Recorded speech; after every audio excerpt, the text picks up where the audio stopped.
Hello student. आज का हमारा टॉपिक है पुष्पी पादपों में लैंगिक प्रजनन। पिछले वीडियो में हमने पुष्प के 4 भागों को जान लिया है। इस चैप्टर में मुख्य रूप से हमें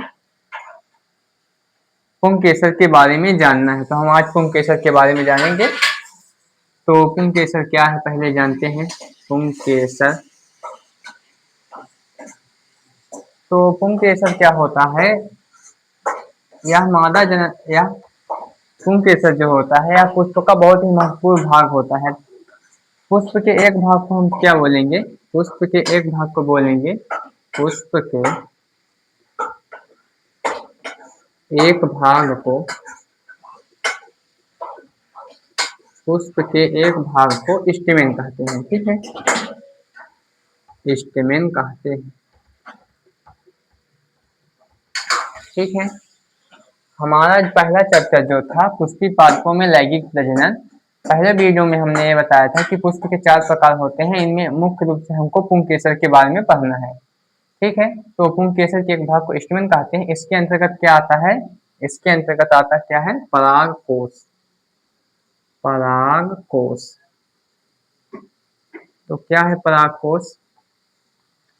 परागकोश बायलोट या द्विपालित होते हैं, अर्थात परागकोश में कितने कोष्ठक होते हैं, 2 कोष्ठक होते हैं। ठीक है, तो हम लिखेंगे कि ए वायलोट या द्विपालित होते हैं, ये तो होते हैं। अर्थात इसमें 2 कोष्ठक यानी 2 चेम्बर होते हैं। अर्थात इसमें 2 कोष्ठक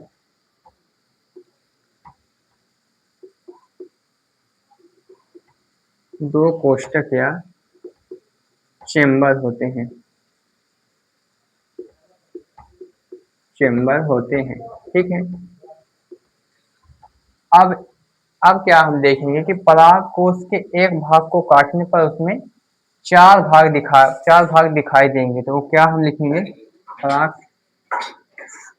परागकोश के एक भाग को काटने पर उसमें 4 चेम्बर यानी 4 भाग दिखाई देंगे। ठीक है, एक परागकोश है, एक बायलोट या द्विपालित होते हैं, अर्थात इसमें 2 कोष्ठक होते हैं।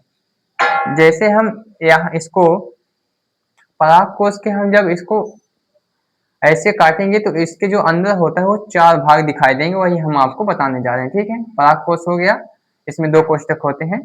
अब हम देखेंगे क्या, टीएस का अनुप्रस्थ काट। टीएस का अनुप्रस्थ काट। ठीक है, टीएस के अनुप्रस्थ काट। तो हम पहले टीएस के अनुप्रस्थ काट का चित्र देखते हैं।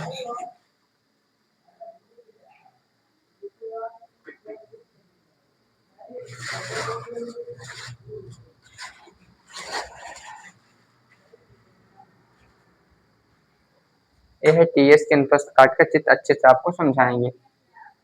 इसमें एंथर टीएस को अनुप्रस्थ काटने पर इसमें 4 भाग दिखाई देंगे। पहला भाग ए हो गया हमारा, इसको बोलेंगे क्या, माइक्रोस्पोर मदर सेल। 4 भाग इसमें हो गया ऐसे।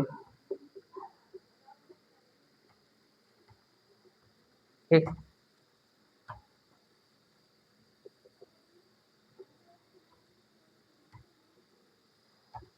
और एक यहाँ पे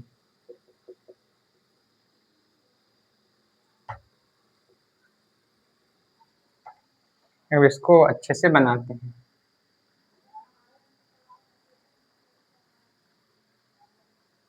ये है टीएस के अंतस्थ काट का मतलब परागकोश का नामांकित चित्र। ठीक है, को अच्छे से समझाऊंगा।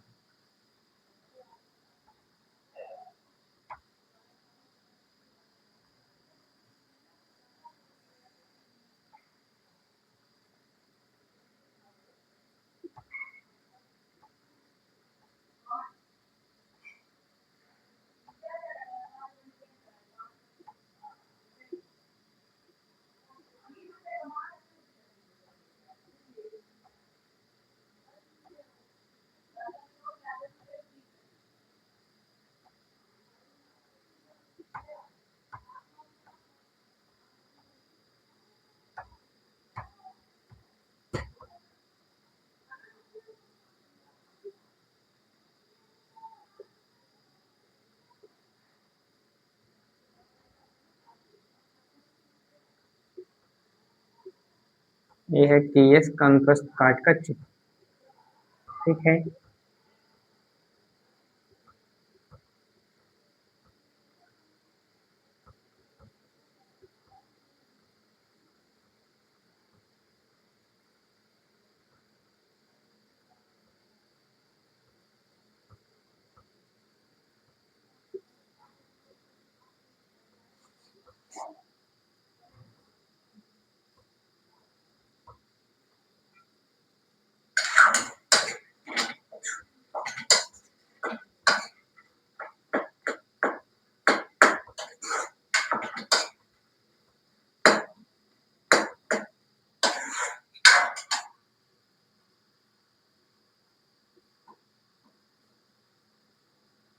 ये है टीएस के अनुप्रस्थ काट का चित्र। हम आपको इसको अच्छे से समझाएंगे क्या है कि कौन क्या है। इसको बोलेंगे क्या हम, बाह्य त्वचा।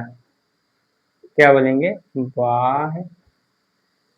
ये है पराग कोश का नामांकित चित्र। ठीक है, इसको हम आपको अच्छे समझाएंगे कौन क्या है। ठीक, चलिए देखते हैं। इसको बोलेंगे क्या हम, बाह्य त्वचा। बाह्य त्वचा।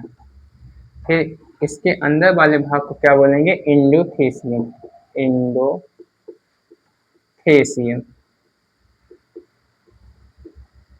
ठीक, फिर इसको और अंदर वाले भाग को क्या बोलेंगे, मिडिल लेयर। Middle layer. ठीक, और फिर इसके और अंदर वाले भाग को क्या बोलेंगे, टैपिटम।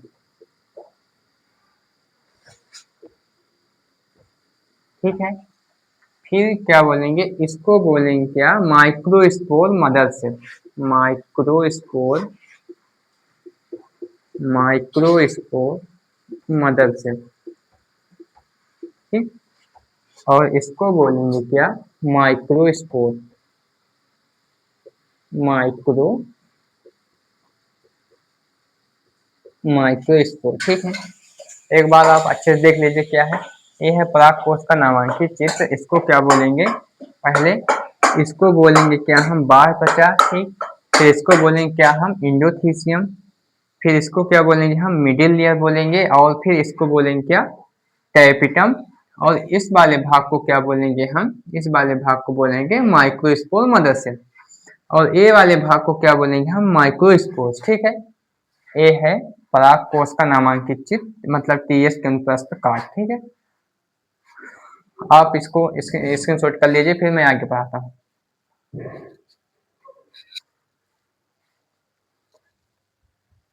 हो गया, चलिए।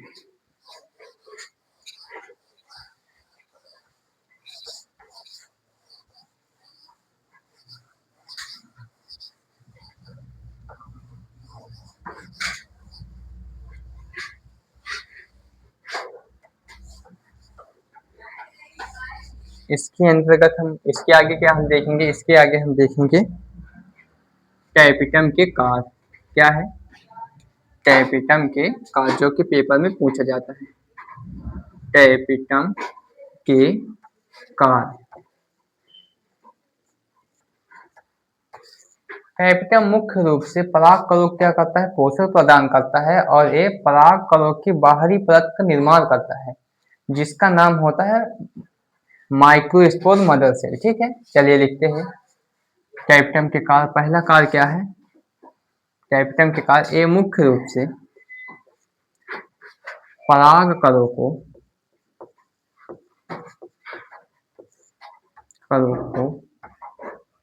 पोषण प्रदान करती है। प्रदान करती है और ये मुख्य रूप से पराग कणों को पोषण प्रदान करती हैं। और जो पराग कणों की बाहरी परत होती है उसका क्या करता है, निर्माण करता है। ये पराग कणों की बाहरी परत का निर्माण करता है। पराग कणों की बाहरी परत का निर्माण करता है। ठीक है, निर्माण करता है। पराग कण की जो बाहरी परत होती है वो स्पोरोपोलिन नामक पदार्थ की बनी होती है। तो इसको भी लिख लेते हैं, इसकी बाहरी परत स्पोरोपोलेनिन नामक पदार्थ की बनी होती है। स्पोरोपोलेनिन नामक पदार्थ की बनी होती है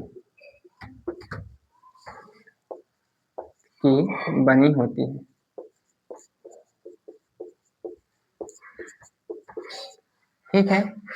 अब इसके स्क्रीनशॉट ले लीजिए, फिर मैं इसको आगे पढ़ाता हूँ। ठीक है, हो गया। चलिए,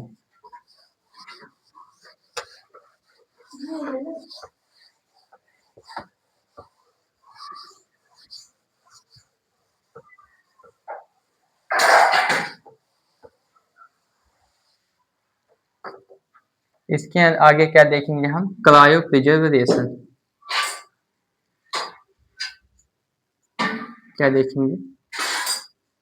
क्रायो प्रिजर्वेशन।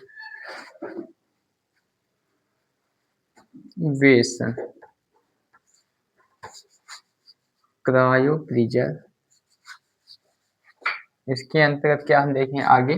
क्रायो प्रिजर्वेशन, जो कि हमारा अगला टॉपिक है। क्रायो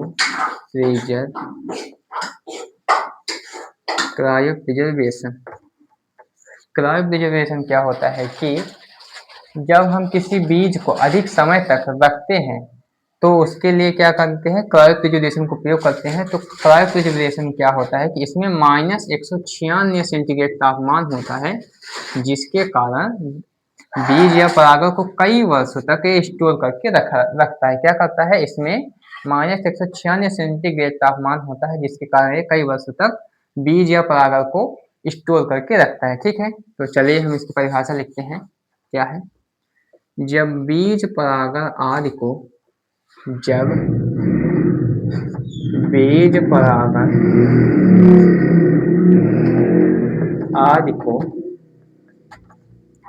द्रव्य नाइट्रोजन में, किसमें? द्रव्य नाइट्रोजन में -196 सेंटीग्रेड तापमान पर कई वर्षों तक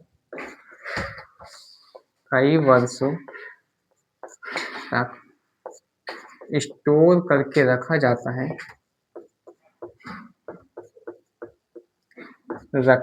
है, जिसे क्रायो प्रिजर्वेशन कहते हैं। ठीक है, क्रायो प्रिजर्वेशन कहते हैं। ठीक है, क्रायो प्रिजर्वेशन से कितना काम होता है कि यह बीज या परागण को कई वर्षों तक स्टोर करके रखा जाता है, वही क्रायो प्रिजर्वेशन का है। उसको ही क्रायो प्रिजर्वेशन कहते हैं। ठीक है, स्क्रीनशॉट ले लीजिए, फिर हम आगे पढ़ाता हूँ। हो गया। चलिए,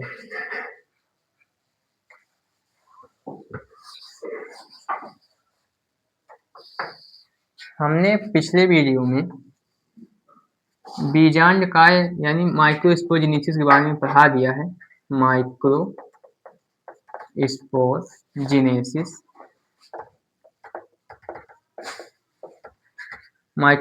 के बारे में पढ़ा दिया है। आप इसको जाकर हमारे अगली वीडियो में जाके देख लीजिएगा। ठीक है, अगला हमारा टॉपिक होगा जो कि अगली वीडियो में पढ़ाएंगे, वो है द्विनिषेचन या डबल फर्टिलाइजेशन या द्विनिषेचन या कि दोहरा निषेचन को परिभाषित कीजिए। ठीक है, दोहरा निषेचन